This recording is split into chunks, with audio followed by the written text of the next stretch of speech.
ఓం మహాగణాధిపతయే నమః. ఓం గురుభ్యో నమః. ఓం శ్రీ మనం ఈరోజు జూలై మాసంలో గ్రహస్థితి ఎలా ఉంది మరియు జూలై మాసంలో ప్రతి లగ్నము వారికి మేషం నుంచి మీనం వరకు లగ్నం వారికి లేదా రాశి తెలిస్తే రాశిని చూసుకోవచ్చు. రాశి లగ్నం ఎక్కువగా పనిచేస్తుంది అని వెళ్ళాల్సిన ఇట్లాంటి వాటికి రాశి నుంచి చూసుకోవాలి. రైట్, ఇక జూలై మాసంలో అసలు గ్రహస్థితి ఎలా ఉంది అని చూసుకున్నట్లయితే మనకి మీన రాశిలో శని, వృషభంలో శుక్రుడు, మిథునంలో రవి గురువులు కలిసి ఉంటూ 15వ తేదీ నుంచి ఆ యొక్క రవి కర్కాటకంలో మారుతున్నాడు. అదేవిధంగా బుధుడు కూడా మనకి కర్కాటకంలో ఉన్నాడు. కాకపోతే ఇక్కడ ఈ శుక్రుడు మాత్రం వృషభ రాశి 26వ తేదీ వరకు ఉంటాడు, అందులో మారిపోతాడు. ఇక కుజుడు కేతువు కలిసి సింహరాశిలో ఉండి 28వ తేదీ వరకు సింహరాశిలో ఉన్నారు. కుంభరాశిలో రాహు యొక్క సంచారం, చంద్రుడు 2.5 రోజుల కోసం మాత్రమే ఉంటాడు. ఈ యొక్క గ్రహస్థితిని అనుసరించి ద్వాదశ రాసుల వారికి లేదా లగ్నం కలిసి వారికి ఏ విధంగా ఉండబోతుంది అనే విషయాలు తెలుసుకున్నాం. అయితే ఈ విషయాలు చెప్తుంది నేనే కూడా చెప్పిస్తుంది సాక్షాత్ అమ్మవారికి భావిస్తూ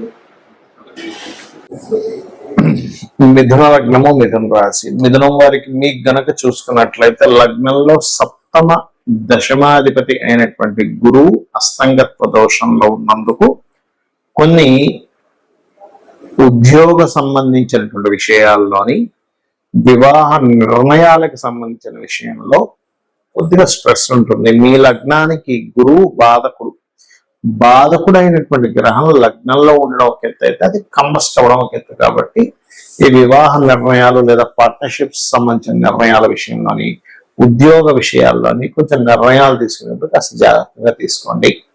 అదేవిధంగా ధనస్థానంలో బుధుడు ఉన్నాడు. ఇది కొంతవరకు మీరు బుధుడు శత్రుక్షేత్రంలో ఉన్నందుకు, 3వ స్థానంలో కుజుడు కేతు ఉన్నందుకు మీరు ఏదైనా అగ్రిమెంట్స్ చేసేటప్పుడు ధైర్యంగా ఒక స్టెప్, సహజంగానే 3వ స్థానంలో 2 పాపగ్రహాలు అనేటువంటిది మంచిదే, అందులో ఎటువంటి సందేహం లేదు. కానీ ఇది కమ్యూనికేషన్ స్థానాన్ని బ్లాక్ చేసింది. 3వ స్థానంలో 2 కుజుడు కేతు ఉండడం, అదేవిధంగా కమ్యూనికేషన్స్ కారకుడైనటువంటి బుధుడు ప్రొసీడింగ్ హౌసెస్ లో ఉన్నాయి. కాబట్టి సంతకాలు పెట్టేటప్పుడు ఏదైనా అగ్రిమెంట్ చేసుకునేటప్పుడు కొంత జాగ్రత్తగా తీసుకోండి. ఇంట్లో నుంచి ఏదైనా బిజినెస్ ప్రారంభించాలి, గృహంలోనే ఉంటే ఏదైనా బిజినెస్ చేయాలనుకునేటువంటి వారికి ఇది ఒక రకంగా మంచి ఆపర్చునిటీగానే చెప్పొచ్చు. అదేవిధంగా 12వ స్థానంలో శుక్రుడు ఉన్నందుకు గతంలో ఏదైనా సరే వివాహ జీవితంలో ఉండేటువంటి డిస్టర్బెన్సెస్ ఇక్కడ కొంతవరకు నెరవేరుతాయి. కాకపోతే ఇక్కడ లగ్నంలో గురువు ఉండే అస్తంగత్వ దోషంలో ఉన్నప్పటికీ కూడా మీరు ఎవరినైతే ఇష్టపడి వివాహం చేసుకుందాము అని అనుకుంటారో వారి యొక్క విషయంలో కొంతవరకు బాగుంటుంది. అంటే కొంచెం ఇష్టపడి చేసుకునేటువంటి ప్రయత్నాలు కొంతవరకు ఫలిస్తాయి. 10వ స్థానంలో శని భగవానుడు ఉన్నందుకు ఉద్యోగంలో కాస్త శ్రమ అనేటువంటిది ఉంటుంది, కాకపోతే ఉద్యోగ అవకాశాలు వస్తాయి ఇక్కడ. అదేవిధంగా కాస్త తండ్రికి వాళ్ళ సిబ్లింగ్స్ తో ఉండేటువంటి చిన్న చిన్న మిస్అండర్స్టాండింగ్స్ చూపిస్తున్నాయి. అలాగే మరొక విషయం ఏంటంటే ఇన్వెస్ట్మెంట్స్ కి సరైనటువంటి సమయం. 12వ స్థానంలో శుక్రుడు ఉన్నాడు కాబట్టి చాలా మంది ఇది నాకు రైట్ టైం ఏంటి ఇన్వెస్ట్మెంట్స్ కి అంటూ ఉంటారు. అలాగే ఇన్వెస్ట్మెంట్స్ కి సరైనటువంటి సమయం. ఇక మీరు నిత్యము చేయవలసిన దేవతారాధన లలిత అమ్మవారి యొక్క ఆరాధన చేయండి, అన్ని విధాల మీకు బాగుంటుంది. మరియు ఎర్రటి పుష్పాలతో స్కందుని గణపతిని ఆరాధించండి, అన్ని విధాలు బాగుంటుంది. చాలా మంది 2 రకాల భయాలు ఎక్కువ పెంచుకుంటారు. ఒకటి ఏలినాడు శని, అర్ధాష్టమి శని, అష్టమి శని అనే శని ప్రభావం. రెండోది కాలసర్ప యోగం. ఇక్కడ ఒకటే గుర్తుపెట్టుకోండి, కాలసర్పము యోగం అనేటువంటిది ఏదైతుందో జన్మజాతకానికి అసలు అప్లై చేయకూడదు. అది కాలంలో జరిగే అంశాలు. ఇప్పుడు చూడండి, కాలసర్ప యోగంలో ఉన్నందుకే యుద్ధాలు కానివ్వండి, విమాన ప్రమాదాలు కానివ్వండి, ఇటువంటి వాహన సంబంధించిన ప్రమాదాలు కానివ్వండి, లేకపోతే మనకి మీరు గమనించినట్లయితే కొన్ని దేశాల మధ్యన కానివ్వండి, సునామీలు కానివ్వండి, కరోనా, ఇట్లాంటివన్నీ కాల్సర్ప యోగంలో వస్తాయి. అంటే కాలానికి ఈ దేశానికి ఇలాగా చెప్పడానికి మాత్రమే. కేవలం సహజంగా ఉండే సర్పదోషాలు వాటికి కూడా పెద్దగా టెన్షన్ పడకుండా రావి చెట్టుకి ప్రదక్షిణం చేసుకోవడము, అక్కడ ఉండేటువంటి సర్పాల మీద పాలు లేనట్లయితే పసుపు నీళ్ళు వేయడం, లేదా సర్ప ప్రతిష్ఠ చేసుకోవడం ద్వారా ఖచ్చితంగా తొలగిపోతుంది. అంతగా భయం వేస్తుందండి, నాకు కాల్సిపోయి యోగం వల్ల ఆగిపోతున్నాను, మీకు ఇన్నర్ ఫీలింగ్ ఉంటే కాళహస్తికి వెళ్ళరండి. ఈశ్వరానుగ్రహం ఉంటే ఖచ్చితంగా ఏ దోషమైనా పోతుంది. ఇక ఎల్నాడ్స్ అనే విషయంలో కూడా చాలా మందికి ఏంటంటే ఎల్నాడ్స్ అని ఉంటే ఏమీ పనికిరాదు అనుకుంటారు. నేను చాలా వీడియోలో చెప్పాను, అయ్యా ఎల్నాడ్స్ అనే సమయంలో సీఎంలు పిఎంలు అయిన వారు ఉన్నారు. నరేంద్ర మోడీ గారు కూడా ఎల్నాడ్స్ లోనే పిఎం అయ్యారు, అర్ధాశ్రమంలోనే కంటిన్యూ అయ్యారు.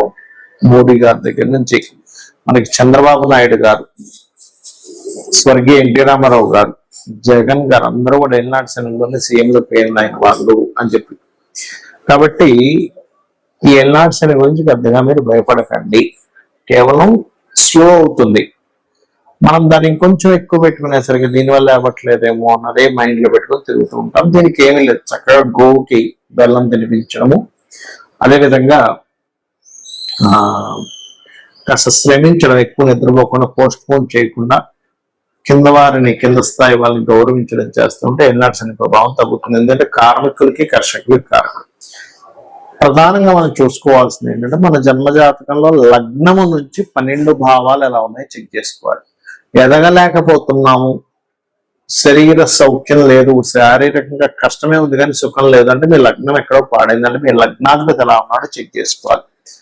ధనం రావట్లేదంటే ఎంత ప్రయత్నించినా ధనం విషయంలో చాలా ఇబ్బందిగా ఉంది అనుకునేప్పుడు మీ ధనాధిపతి ఎలా ఉన్నాడో చూడాలి. మీ ధనస్థానాధిపతి గనక పాపకర్తెరలో ఉంటే అది ఏ పాపకర్తెరలో ఉందో దానికి సంబంధించిన రెమెడీ చేసుకుంటే, దానం ఇవ్వడమో గ్రహాన్ని దీపారాధన చేయడం ద్వారా పెరుగుతుంది. లేదా ఇంట్లో ఒక్కోసారి ఉత్తర భాగంలో దోషం ఉన్నా సరే ధనహీనత వస్తుంది. అంటే ఉత్తరంలో కంప్లీట్ గా వైట్ కలర్, నేను చాలా ఇల్లు వాస్తు చూసినప్పుడు వాళ్ళకి ఉత్తరంలో రెడ్ ఎల్లో కలర్స్ ఉండడం, లేదా ఉత్తరంలో బాత్రూమ్స్ ఉండడం వల్ల కూడా వాళ్ళకి దోషాలు ఏర్పడ్డాయి. అది మార్చినప్పుడు వాళ్ళకి అక్కడి నుంచి మళ్ళీ ధనం రావడం జరిగింది వాళ్ళ ఇళ్లలో. అలాగే మరొక విషయం ఏంటంటే ఇక్కడ మీకు సిబ్లింగ్స్ తో పడదు కొంతమంది, ఎందుకు 3వ స్థానం పాడైంది. సో ఎవరితో ఏ బంధువర్గం ఉందో వాళ్ళతో పడదు, దానికి సంబంధించిన విషయంలో కొంచెం జాగ్రత్తగా ఉండడం, వాళ్ళతో రాసుకోవడం చూసుకుంటున్నారు. అదేవిధంగా కొంతమంది ఫలానా చదువుతున్నామండి కానీ నాకు ఎందుకు ఆ చదువు కలిసి రాలేదంటారు. అంటే ఏమిటి, మీ ధనాధిపతి వేటి మూలంగా దానికి సంబంధించి చదవడం మంచిది.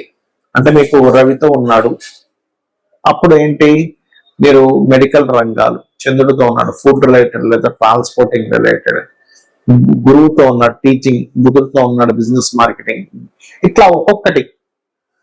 శుక్రుడితో ఉన్నాడు అందానికి సంబంధించిన, రాహుకేతువులతో ఉన్నాడు ఫార్మా లేకపోతే ఫ్యాషన్, మన ఈ యొక్క సాఫ్ట్వేర్ రిలేటెడ్ సంబంధించినటువంటి, ఇట్లా ఒక్కొక్క గ్రహం దేనితో కలిసి ఉన్నాడు, శాటన్ తో ఉన్నాడు, ఆయిల్స్ లేకపోతే పురాతన సంబంధించి ఇట్లాంటివన్నీ కూడా. అలా ఏంటంటే అసలు మనకి ఎప్పుడు సరైనటువంటి యోగం ఉంది, ఇన్వెస్ట్మెంట్ చేయడానికి సరైన సమయం ఏమిటి అనేది ఆస్ట్రాలజీలో తెలుస్తుంది. చాలా మంది ఇన్వెస్ట్మెంట్ రాంగ్ టైం లో ఇన్వెస్ట్మెంట్ చేసి ఇబ్బంది పడ్డ వాళ్ళని చాలా మంది చూసారు. రైట్ టైం ఇన్వెస్ట్మెంట్ చేయించిన తర్వాత వాళ్ళు అద్భుతంగా వెళ్ళిన స్టేజెస్ నేను చాలా చూశాను. కాబట్టి ఏంటి, ఇన్వెస్ట్మెంట్ ఎప్పుడు చూడాలి, ఇన్వెస్ట్మెంట్ ఎప్పుడు చేయాలి. రాంగ్ టైం ఇన్వెస్ట్మెంట్ రాంగ్ టైంలో మ్యారేజ్ చేసుకోవడం వల్ల కూడా ఇబ్బంది వస్తూ ఉంటుంది. రాంగ్ టైంలో మనము గృహ నిర్మాణం ప్రారంభిస్తాం, అది ఆ సంవత్సరం కరెక్ట్ కదా, అలాంటి నెక్స్ట్ ఇయర్ చేసుకోవడం, లేదా ఒక 3 నెలల తర్వాత ఉంటుంది. అలా ప్రతిదీ కూడా ఇన్వెస్ట్మెంట్ దగ్గర నుంచి, విదేశాలు వెళ్ళడం దగ్గర నుంచి, గృహ నిర్మాణం దగ్గర నుంచి, అదేవిధంగా వివాహం చేసుకోవడం దగ్గర నుంచి అన్ని కూడా మన జ్యోతిష్ శాస్త్రంలో ఫలానా టైం ఈజ్ పర్ఫెక్ట్, మహాదశ అంతర్దశ కరెక్ట్ యోగిస్తుంది ఇక్కడ, లేదా గోచారం యోగిస్తుంది. ఈ రెండిట్లో ఏది యోగించకపోయినా ఆ టైంలో మనం ఆ యొక్క శుభకార్యాలు కానీ మనకి లైఫ్ లో పనికొచ్చేటువంటిది కానీ లాభం వచ్చేటువంటిది చేయడం వల్ల ఎటువంటి లాభము ఉండదు, గుర్తుపెట్టుకోండి. ఇక మీరు చేయవలసినటువంటి దేవత ఆరాధన ఏమిటి అని చెప్పి చూసుకున్నట్లయితే, ముఖ్యంగా మీరు చేయవలసినటువంటి దేవతారాధన, ఎవరైనా సరే మీ పంచమాధిపతి మీకు రుణ రోగ శత్రుత్వాలను తగ్గిస్తుంది పంచమాధిపతి ఆరాధన చేసినట్లయితే. లేదు, రోజు ఉదయం సాయంత్రం లలిత అమ్మవారిని నమ్ముకోండి, లలిత సహస్రనామాలు లేదా మీ ఇష్టదైవాన్ని ఎవరినైనా సరే ఉదయం సాయంత్రం పూజ చేయండి. ఖచ్చితంగా మీకు ఎటువంటి గ్రహస్థితి ఉన్న గ్రహస్థితి కూడా మనం పూర్వజన్మల్లో చేసుకున్న కర్మ వల్ల వస్తుంది కాబట్టి ఎటువంటి గ్రహస్థితి ఉన్నా సరే ఆ అమ్మవారు తొలగిస్తుంది, మీకు ఆనందదాయకమైనటువంటి జీవితాన్ని అందిస్తుంది, అందించాలని మనస్ఫూర్తి కోరుకుంటూ శ్రీమాత్రే నమః.